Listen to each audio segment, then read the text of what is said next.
Terima kasih. Ini apapun alasannya, saya wajib menyampaikan terima kasih ya atas respon dan tanggapan dari di launchingnya video pertama. Kemudian komentar-komentar, kritik, saran, termasuk apresiasi itu bermunculan, baik yang muncul di channel video dimaksud maupun yang langsung ke Japri, ke saya lewat WA. Bagi yang ingin Japri ke WA saya sebut nomor WA saya. Bisa ya menyampaikan saran, kritik atau apapun itu bentuknya ke nomor WA 0812 1207 6403. Tolong dicatat itu. Nah, ini bukan ya ini semacam menanggapi lah komentar-komentar yang muncul. Saya merasa bergembira atas respon dari audiens ya. Ini ada beberapa hal yang saya munculkan di dalam sesi ini ya. Misalnya di grup WA ada yang menyampaikan bahwa apa yang saya sampaikan di dalam video itu sudah betul, tetapi jangan sampai menyalahkan misalnya Jokowi. Nah, sebenarnya di dalam video awal saya tidak pernah menyalahkan siapa-siapa atau membenci siapa-siapa, termasuk saya tidak punya niat atau maksud untuk membenci Presiden Prabowo misalnya atau presiden-presiden sebelumnya. Cuma di dalam video itu saya cuma mengungkap sebuah fakta bahwa masalah kemiskinan ini tidak cuma ada pada periode Presiden Prabowo Subianto, tetapi ada juga di masa presiden-presiden sebelumnya. Nah, itu yang saya sampaikan di video perdana itu. Kemudian ada juga yang bertanya soal Bang, bagaimana dengan kabar mengenai kabarnya, ini menurut si penanya, bahwa pemerintah seharusnya bisa memberikan 20 juta kepada setiap warga negara ya, itu setiap bulannya. Nah, itu pernah memang saya membaca ya dan mendapatkan informasi-informasi seperti itu ya lewat media mainstream misalnya.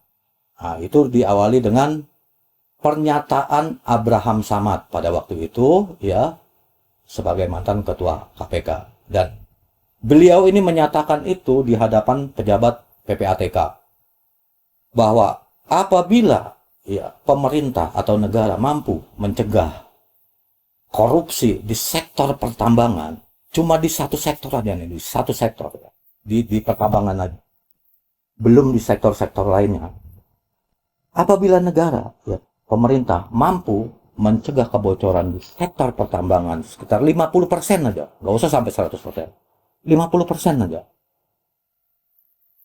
Bang Abraham Samad ini menyatakan bahwa pemerintah bisa memberikan atau menggaji setiap warga negaranya itu 30 juta setiap bulannya, meskipun warga negara itu dalam kondisi menganggur.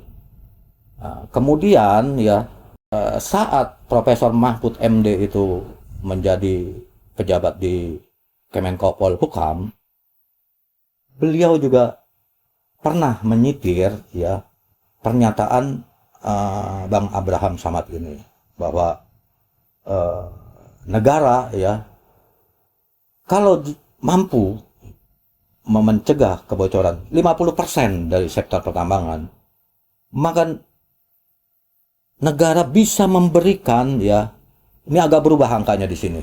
Kalau misalnya waktu itu Abraham Samad menyebut angka 30 juta, nah, Profesor Mahfud MD ini menyebut angka 20 juta setiap bulannya ya kepada setiap warga negara Indonesia, bukan setiap kepala keluarga ya di sini. Setiap warga negara, termasuk bayi yang baru lahir pun bisa mendapat itu setiap bulannya. Nah, pertanyaan saya kemudian hingga saat sekarang ini, ya, ini juga jadi pertanyaan banyak orang lainnya pada akhirnya. Kenapa kok nggak ada presiden yang mengambil inisiatif untuk memanggil ya kedua tokoh besar ini, memanggil kedua tokoh besar untuk dimintai keterangan tentang kebenaran pernyataan-pernyataan seperti itu. Benar apa enggak gitu? Apabila negara mampu mencegah kebocoran 50% ini di sektor pertambangan, maka negara punya kemampuan untuk memberikan kepada setiap warga negaranya itu 20 juta setiap bulannya. Atau kalau versi Bang Abraham Samad ini 30 juta setiap bulannya. Nah, kenapa negara tidak melakukan ini, mengambil inisiatif ke arah yang lebih positif seperti itu, memanggil kedua tokoh ini, meminta keterangannya, dan apabila itu benar ya, itu kan artinya sebuah potensi positif yang bisa untuk menjadi daya dukung ya presiden dalam menanggulangi masalah kemiskinan nasional ini. Nah, itu pemikiran saya, pendapat saya. Nah, dan pada akhirnya ini akan digaungkan juga kepada pihak-pihak yang berkepentingan dalam konteks ini, ya presiden lah. Karena memang satu-satunya orang yang bisa mengambil langkah kebijakan seperti itu ya cuma presiden itu, dalam kapasitasnya sebagai presiden dan panglima tertinggi di Indonesia ini. Kalau presiden dalam kapasitasnya sebagai panglima tertinggi ya tidak mau menggunakan kewenangannya untuk mengambil langkah-langkah strategi seperti ini ya, itu bukan salah rakyatnya, salah presidennya. Kenapa dia nggak mau menggunakan kewenangan yang sudah diberikan oleh undang-undang seperti itu?